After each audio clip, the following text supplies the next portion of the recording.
মঞ্চে বসা সম্মানিত ব্যক্তিবর্গ, সামনে বসা মুসলমান ভাইরা, পর্দার আড়ালের সম্মানিত মা এবং বোনেরা, প্রশাসনের ভাইরা, প্রাণ প্রিয় ঢাকাবাসী, আল্লাহর দরবারে শুকরিয়া জানাচ্ছি যিনি কোরআনে কারীম শোনার জন্য এই শীতের ভেতরে রাতের বেলা দল মত জাতি বর্ণ ধর্ম নির্বিশেষে আমাদেরকে নিয়ে এসেছে। আপনারা কথা বললে আমি চলে যাই, বলতে পারেন কি আশ্চর্য। ঢাকার মানুষ তো জানি সভ্য, একই আশ্চর্য। হ্যাঁ, কথা বলা যাবে না। একে রংপুর বিভাগের লোক এখানে আছে নাকি? কথা বলে যাবেন, আমি বাকিটা বললাম না। পেছনে থাকে থাক, পেছনে তো কথা বলে না। মনে হয় অন্য বিভাগের লোক হয়ে গেছে। আপনারা একটু কথা বন্ধ করেন ভাই। শুনতে এসেছেন কোরআন, এটা ইবাদত চলছে এখন। যতক্ষণ বসে আছেন শ্বাস প্রশ্বাসে নিঃশ্বাসে নেকি হচ্ছে, আর যদি নেকি নাও হয় অন্তত গোনা হচ্ছে না। কথা বলে না কেন? এই জন্য আশা করবো আপনারা পরিবেশ তৈরি করে দেবেন। কোরআন শুনতে হলে আল্লাহর নির্দেশ এক নম্বরে শোনা লাগবে, 2 নম্বরে চুপ থাকা লাগবে। শুধু শোনা লাগবে না, মনোযোগ সহকারে শোনা লাগবে। এই জন্য সামিয়া দেয়নি আল্লাহ, ফাসতামিয়াও দিয়েছে। ওয়াংসিতু, একেবারে নিস্তব্ধ হয়ে যাওয়া লাগবে। আমরা এসেছি আল্লাহর রহমত পাওয়ার জন্য। যার জন্য পরিবেশ নষ্ট হবে, নামাজের কাতার বাঁকা হলে যেমন সব গুনাহ তার হয়, এখানে কোরআন শুনতে যার জন্য বিঘ্ন ঘটবে সব গুনাহ তার হবে। এই জন্য আল্লাহর রাস্তায় চুপ করেন, আর কথা বলবেন না। ইশারায় করেন, খুব গুরুত্বপূর্ণ কাজ হলে।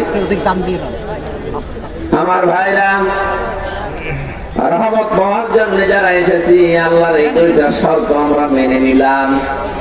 এবার আসেন স্যার, আমরা বলতে এসেছি যে 6-7 জনের নাম আপনারা দিয়েছেন আলেমদের, আমি সহ এখানে যারা কোরআনে কারীমের কথা বলতে এসেছি, আমাদের দায়িত্ব আল্লাহ পাক দিয়েছেন। কিতাবুন উনজিলা ইলাইকা ফালা ইয়াকুন ফি সাদরিকা হারাজুম মিনহু লিতুনদিরা বিহি ওয়া যিকরা লিল মুমিনিন। বলেন আল্লাহু আকবার।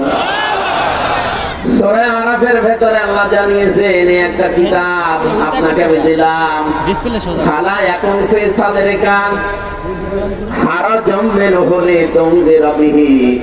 এই কোরআন দিয়ে মানুষকে যখন সতর্ক করবেন, তখন আপনার মনের ভেতরে যেন কোনো সংকীর্ণতা না আসে, কোন দ্বিধা দ্বন্দ্ব ভয় ভীতি সংশয় সন্দেহ এগুলো যেন কাজ না করে।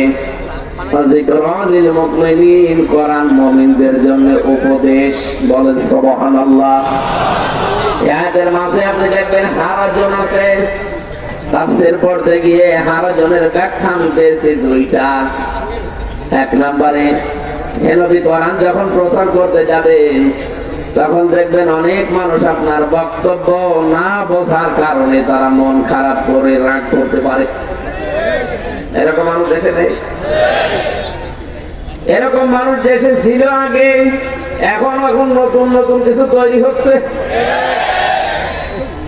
ডক্টর মিজানুর রহমান আজহারী শুধু ইঙ্গিত দিয়েছে, কারো নামও বলেনি যে একদল খেয়ে গেছে আর একদল খাওয়ার জন্য রেডি হয়ে আছে। অনেকে মন খারাপ করে বসে আছে। 48টা নিবন্ধিত দল, কারো গায়ে লাগলো না। আপনার গায়ে লাগে কেন? আপনি কি খাওয়ার জন্য রেডি হয়ে আছেন? জনগণ তো বুঝে ফেলছে।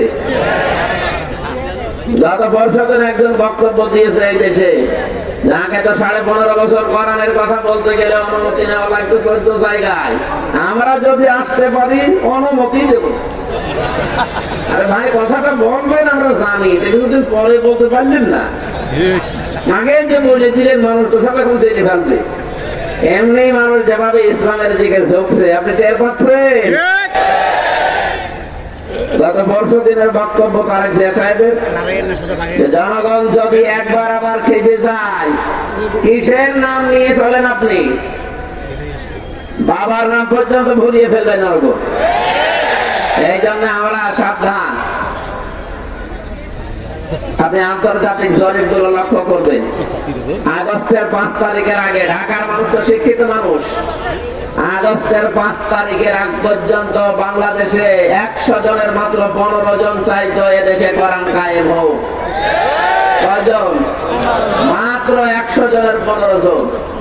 আপনি জানুয়ারি মাসের জরিপ খেয়াল করেন, ভয়েস অফ আমেরিকা এবং আমেরিকার গোয়েন্দা বিভাগের সংস্থা যতগুলো কাজ করে বিশ্বে, বিশেষ করে মাইক্রোসফট, সব খ্রিস্টানরা চালায়, ইহুদিরা চালায়।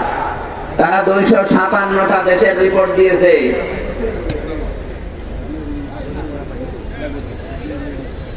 বাংলাদেশ সম্পর্কেও তারা রিপোর্ট দিচ্ছে। এই দেশে আর 100 জনের 115 জন মাত্র না, এখন 100 জনের ভেতরে 58 জন মানুষ চাচ্ছে কোরআন কায়েম হোক। 4.5-5 মাসের ব্যবধানে যদি 15 থেকে 58 হয়ে যায়, আপনি আর 5 মাস যেতে দেন, আমার মন ডেকে বলছে এদেশে 100 জনের 100 জন মানুষ চাই যে এদেশে কোরআন কায়েম হোক।